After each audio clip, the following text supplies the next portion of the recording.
everybody, hope you're all doing well. This is a topic I came up with this week while talking with my dad, and it's something that I thought I would expand on in this video and maybe offer you a new perspective on. Something that you may not have thought before. Again, that's what I try to do in all these videos, so hopefully we succeed. I don't know, we'll find out. I don't know if you've ever experienced this, but there are a lot of times when I'll listen to someone arguing with somebody else and it just feels off. Like each person, regardless of the points being made or even the topic being discussed, end up going away with the same opinion. And what I mean by that is they leave with both of their own opinions and they haven't changed them at all. Politicians do this all the time, as well as most of the news people that I've watched having discussions online. And this always bothered me because, a good point would be made and then neither party would comment on it or concede, and it just really felt weird. And of course, this isn't a morally wrong thing to do. I'm not making that kind of argument. And again, it's not technically a bad thing in any way, but for me, I always wanted to leave a discussion with a new information or new things to think about, whereas in these cases, these people would always end up thinking the same things regardless, and that just didn't make sense to me. And maybe you've experienced this weirdness before, so what's off? What makes this happen? And how can we approach conversations and discussions without falling into this kind of same pattern?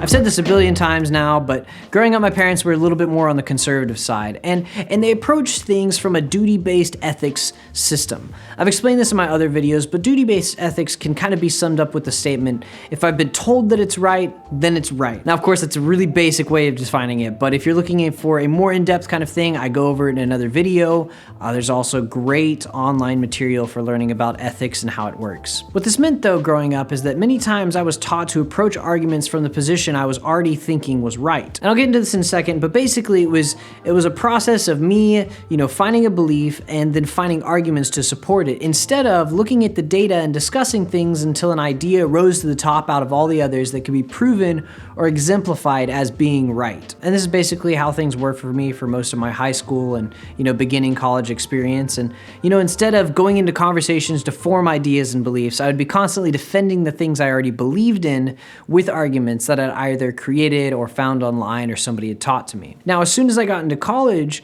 this way of life and living was massively impacted. For almost the first time, I started hearing from professors that didn't approach things from the same kind of level, from taking a belief and then setting up arguments and opinions under it. One professor in specific would never tell me what to believe or never tell the class what to believe. It would only foster conversation on the topic, instead of approaching it from, this is what's right, now let me prove it. And this was huge because he never told us what was right or what was wrong. He would just approach the facts, approach the history, and then allow us to decide what we believed on it. And really, coming from a stand-in authority figure, this was something completely new for me. And he stuck by this teaching method throughout most of the time that I had with him, up to where people would ask him, what he believed, and he would respond by going, well, I don't know, what do you believe?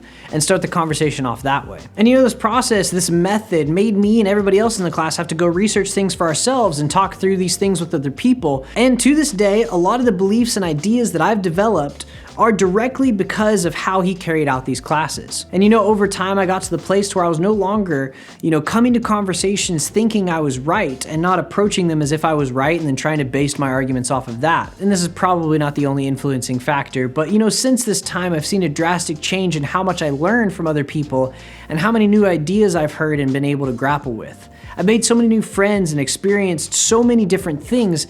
And there's really a split between before college and after college in my mindset and thinking. Now, I do want to point out that it wasn't like this for a lot of my friends. A lot of the people that I met and people that I was acquainted with kind of ended up in the same place as they were before. There's a common idea out there that college is a place where people go and it makes them crazy or become, really progressive or liberal or whatever those statements are. Those words have kind of lost meaning now, but this is definitely not really the case, especially for the college I was at. First, this college was a conservative college funded by a conservative group. And second, as I've already mentioned, a lot of my friends and acquaintances that went there didn't leave with a massive opinion change and pretty much came out the other side exactly the same. So what was different for me? Well, this week I was talking with my dad and he expressed how he'd been upset with the way that he'd treated people in the past, specific people groups or, ideas. And he referred to this idea as dogmatic thinking. But put simply, he doesn't like how harsh he's made things come across to friends and family members in conversations. And through this conversation, I ended up accidentally stating something that I think sums up this idea really well. First off, there are a few things that I think can be a problem with, my previous way of doing things and approaching things from like a top-down perspective, starting with a belief and then getting supporting evidence for it. Trying to start with a belief and then finding support can lead to what's called confirmation bias. This is basically best exemplified by how Google and YouTube are trying to serve you content that's most relevant. So, if you search something, they're going to try to, offer up that exact result or something that's the closest, most relevant to what you searched. And in the end, this information could seem to support your argument or your side of things, but there's a potential that it could be poorly supported itself, misinterpreted, or a veiled opinion piece that's written to sound like, it has authority. This is a large issue that colleges try to fix by making people cite their sources in their essays and in the work that they do, but most people today that write articles don't have a governing body presiding over them to make them do this. So, there's a lot of people out there that, write articles, write opinion pieces, they don't have anything to support it. And a lot of times these people start with a preemptive idea or understanding and then continue on into trying to prove it or set up a basis for it. Secondly, this kind of process creates unproductive conversation, because if somebody believes in something before backing it up with anything, there's really a very small chance that they'll ever be motivated by anything to change that opinion or belief. While this isn't a problem if you like cereal and you think it's the best food on the planet regardless of what everyone else is saying, it can become an issue when that belief is directly impacting somebody else's life or the way that they're living. Those two arguments are very common. A lot of people use those. But what I said to my dad kind of comes as a third argument that I'd never really thought of until I accidentally put it together while talking to him. If a person thinks that they're right, they're going to argue at the other person believing that they're wrong. And this can almost be visualized with the person thinking that they're right having the high ground in the conversation, or thinking that they have the high ground in the conversation over the other person because they have the real truth of what's going on and the other person doesn't. While this is something subtle, it massively impacts the way that conversations feel. And this is exactly why political debates and other discussions feel so wrong, at least, for me. When's the last time somebody talked down to you? Did it ever feel right?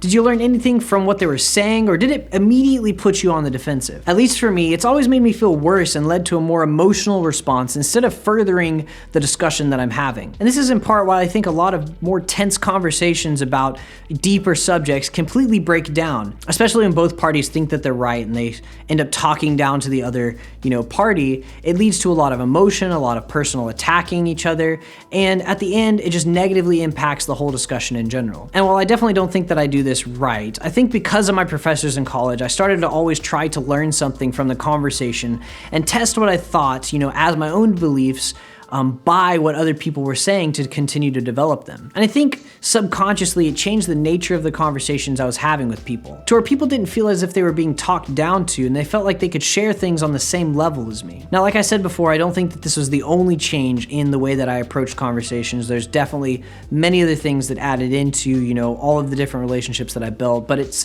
definitely a theme of my life and has been for the last couple of years. So for you, especially as you want to continue to grow and learn from what other people have experienced, know that the way that you approach your beliefs and the way that you talk about them can drastically impact what you're about to learn and what you're able to learn from other people. And if you're having trouble connecting with other people, perhaps give this a shot and see, if it impacts the way that you work with people and how your deeper relationships develop.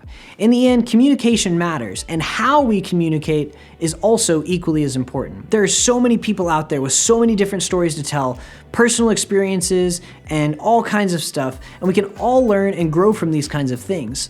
But if we don't take the time to prepare ourselves for this kind of listening experience, then those people might just straight up pass us by, and we may miss out on the things that can massively impact us and grow us, just based on how we're approaching conversations or the way that we believe things. I don't know if I fully covered this topic in a way that's going to make complete sense, so if you have any questions or ideas on this and you want to continue this conversation, feel free to write them down in the comments below and I'll make a follow-up video.